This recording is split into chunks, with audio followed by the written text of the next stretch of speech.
Good morning. It's Saturday, July 27th, and there's good news for Kamala Harris because yesterday President Barack Obama endorsed Vice President Kamala Harris to be the Democratic presidential nominee, saying in a statement while accompanied by Michelle Obama, who was, of course, the former First Lady, that they would do everything we can to elect Kamala Harris as the next president of the United States. Now, Mr. Obama was the most prominent Democrat that held out endorsing Kamala Harris. And I don't know why he was holding out, but maybe he wanted to make a big splash.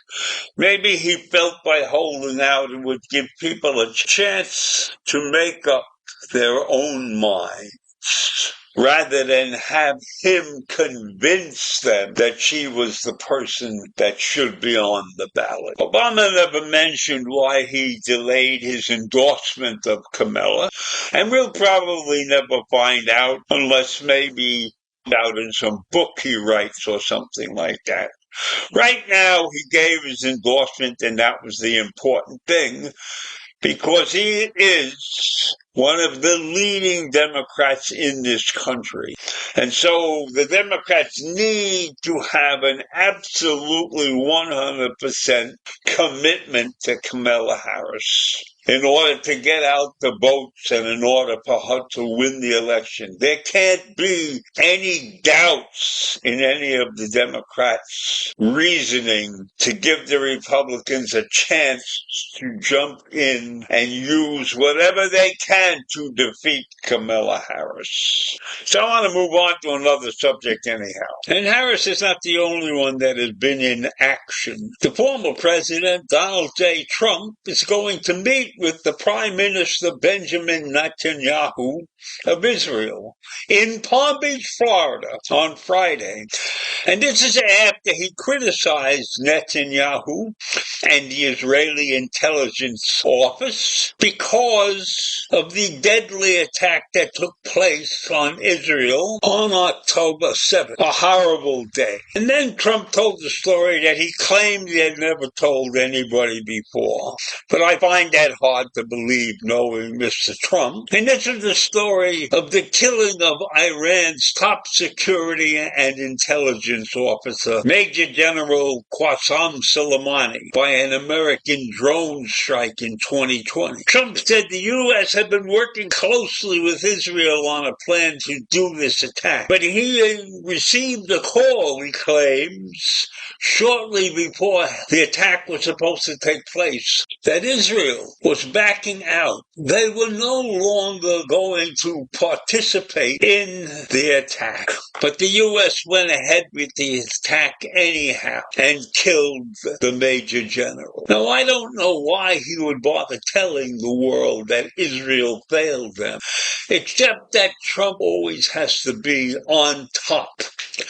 And he said, I will never forget that Bibi Netanyahu let us down. In my mind, that was a very terrible thing. And then he criticized intelligence, Israel intelligence, pointing to the failures to anticipate and stop Hamas from invading Israel on that October 7th attack. He said they got to straighten their act out. Meanwhile, he admitted that he will still fully support the country of Israel in its war against Hamas. So there you have a Donald Trump on two sides of the coin, which in this day and age is to be expected.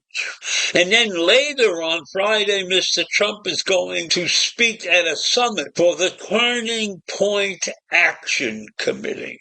That's a rising conservative activist group. One thing that Donald Trump is not going to do is he is not going to debate Harris.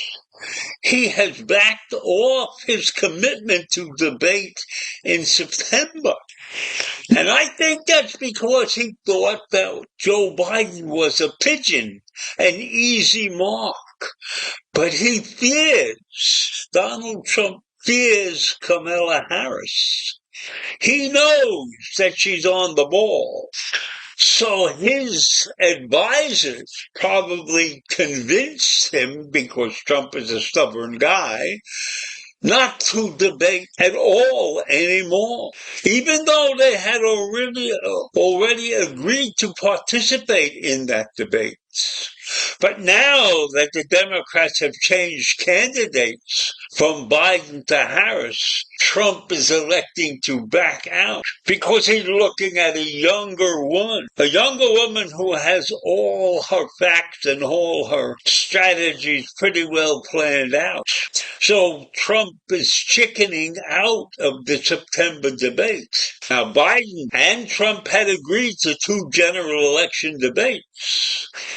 But Mr. Biden had such a calamitous performance in his debate that Trump won it, and he's looking to win again.